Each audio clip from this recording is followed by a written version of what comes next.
الحمد للہ رب العالمین والصلاة والسلام علی نبینا محمد صلی اللہ علیہ وسلم وعلی آلہ واصحابہ اجمعین ومن تبعہم بإحسان الی یوم الدین۔ معزز سامعین کرام، کل سے ایک ویڈیو گردش کر رہی ہے جس کے اندر ایک شیطان کچھ اس طرح کا دعویٰ کر رہا ہے کہ قرآن مجید سے چند آیتوں کو حذف کر دیا جائے، نکال دیا جائے، اور اس نے اس کے لیے سپریم کورٹ میں ایک اپیل بھی داخل کر دی اور طرح طرح کی باتیں۔ وہ بدبخت یہ الزام لگاتا ہے رافضی ہے، رافضیت کا پلا ہوا ہے، اور دشمنان دین جو ملک میں ہیں ان سے بھی ہاتھ ملایا ہے، اور آئے دن کچھ نہ کچھ بکواس بکتا ہی رہتا ہے۔ ایک حضرت ابوبکر صدیق، عمر فاروق، عثمان غنی رضی اللہ تعالی عنہم اجمعین، یہ تینوں خلفائے راشدین ہیں، نبی صلی اللہ علیہ وسلم کے صحابہ میں سے ہیں، اور ان کا مقام بہت اونچا ہے، عشرہ مبشرہ میں سے ہیں۔ ہم نے دنیا کے اندر جن کو نبی صلی اللہ علیہ وسلم نے جنتی ہونے کی بشارت دے دی۔ یہ کہتا ہے کہ قرآن مجید کے اندر ان تینوں خلفاء نے اپنی جانب سے کچھ چیزیں ملا دی، ان کو نکال دینا چاہیے۔ وہ جہاد کی آیتیں ہیں، فلاں آیتیں ہیں، یہ ہیں وہ ہیں۔ تو یاد رکھو میرے دوستو، قرآن مجید وہ کتاب ہے کہ قرآن جیسی کوئی چیز لانے سے دنیا قاصر ہے۔ اللہ تعالیٰ نے چیلنج کیا ہے کہ اگر جن اور انسان سب اکٹھے ہو جائیں کہ قرآن مجید جیسی کوئی چیز لائیں، تو اگر بعض کے بعض ساتھی بھی بن جائے تو نہیں لا سکتے۔ اور فرمایا اِنَّا نَحْنُ نَزَّلْنَا الذِّكْرَ وَإِنَّا لَهُ لَحَافِظُونَ، یقیناً ہم نے اس قرآن کو نازل کیا ہے اور ہم ہی اس کی حفاظت کرنے والے۔ قرآن یہ اہل ایمان کے لیے شفا ہے۔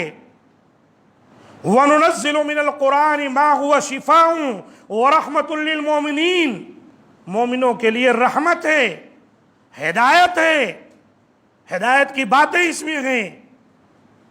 وَلَا يَزِيدُ الظَّالِمِينَ إِلَّا خَسَارًا، لیکن جو ظالم ہیں نا، اسی قرآن سے ان کو نقصان پہنچتا ہے، وہ خسارے میں پڑ جاتے۔ تو اس طرح کے ظالم آئے دن ابھرتے رہتے، اور کفار و مشرکین سے ہاتھ ملا کر اور منافقانہ روش کو بروئے کار لاتے ہوئے اس قسم کی باتیں چھوڑتے رہتے۔ لہذا ہم کو اور آپ کو چاہیے ان کے پھیلائے ہوئے اس جھوٹ کا مقابلہ کریں، اپنے بچوں کو قرآن مجید کے تعلق سے بتائیں کہ اللہ کی کتاب ہے، اس پر ہمارا ایمان ہے، اور اس کو کوئی بھی بدل نہیں سکتا۔ جب سے اللہ تعالیٰ نے اس قرآن کو نازل کیا، اس کتاب کو نبی صلی اللہ علیہ وسلم پر نازل کیا، تب سے لے کر آج تک نہ جانے کتنوں نے اس کو جھوٹا ثابت کرنے کی کوشش کی، لیکن سب منہ کی کھائے اس دنیا سے سب رخصت ہو گئے، اور یہ بھی ذلیل و خوار ہوگا، اور یہ بھی خبیث خباثت کی موت مرے گا، آپ دیکھیں گے۔ لیکن ضرورت ہے کہ ہم اور آپ بھی اس سلسلے میں بیدار ہوں، قرآن مجید کو سمجھیں، قرآن مجید کی حقانیت کو جانیں، اور جان کر اپنے بچوں کو اس کی تعلیم دیں، اور اپنے آس پاس میں رہنے والے لوگوں کو بھی قرآن مجید کی حقانیت بیان کریں اور ثابت کریں کہ اللہ کی کتاب ہے، اس کے آگے پیچھے جھوٹ آ ہی نہیں سکتا۔ اللہ تعالیٰ نے چیلنج کیا ہے قرآن مجید کے اندر، ان کنتم فی ریب مما نزلنا علی عبدنا فاتوا بسورۃ من مثلہ وادعوا شہداءکم من دون اللہ ان کنتم صادقین فإن لم تفعلوا ولن تفعلوا۔ کیا کہتا ہے کہ آؤ، جو کچھ ہم نے اپنے بندے کو دیا ہے کتاب کی شکل میں، اگر تم اس سلسلے میں شک میں ہو تو لاؤ اسی کے مثل تم پیش کر دو، اور جتنی تمہاری طاقت ہو اللہ کے سوا لگا لو اپنی طاقت۔ اگر سچے ہو تو لاؤ دکھاؤ. اور پھر اللہ نے جواب دیا تم ایسا نہیں کر سکو گے، ہرگز نہیں کر سکو گے. تو اس آگ سے ڈرو جو کافروں کے لیے بھڑکائی گئی. تو عزیز دوستو، حضرت ابوبکر، عمر اور عثمان رضی اللہ تعالیٰ عنہم اجمعین یہ بھی انسان تھے.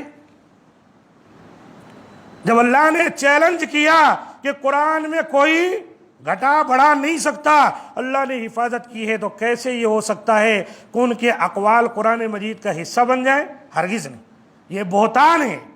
رافضیوں کا، خارجیوں کا سب سے بڑا نعرہ صحابہ کرام کو برا بھلا کہنا، ان کی جو صداقت ہے، ان کی جو ثقافت ہے، اس کو داغدار بنا دینا. اور اس میں سب سے بڑا غصہ وہ حضرت ابوبکر اور عمر اور عثمان، حضرت عائشہ اور دیگر ایسے صحابہ کرام ہیں جس پر نکالتے. نعوذ باللہ من ذالک. لہذا یہ رافضی خبیث جو کچھ بھی بک رہا ہے یا بکتا تھا یا آگے بکے گا، الحمدللہ اس پر کوئی توجہ دینے کی ضرورت نہیں.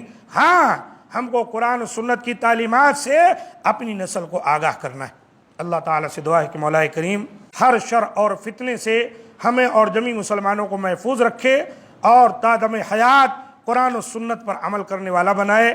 اللہ تعالیٰ جہاں کہیں مسلمان پریشان حال ہیں، سب کی پریشانیوں کو دور فرما دے اور ان کے خون اور مال و عزت کی اللہ تعالیٰ حفاظت فرمائے.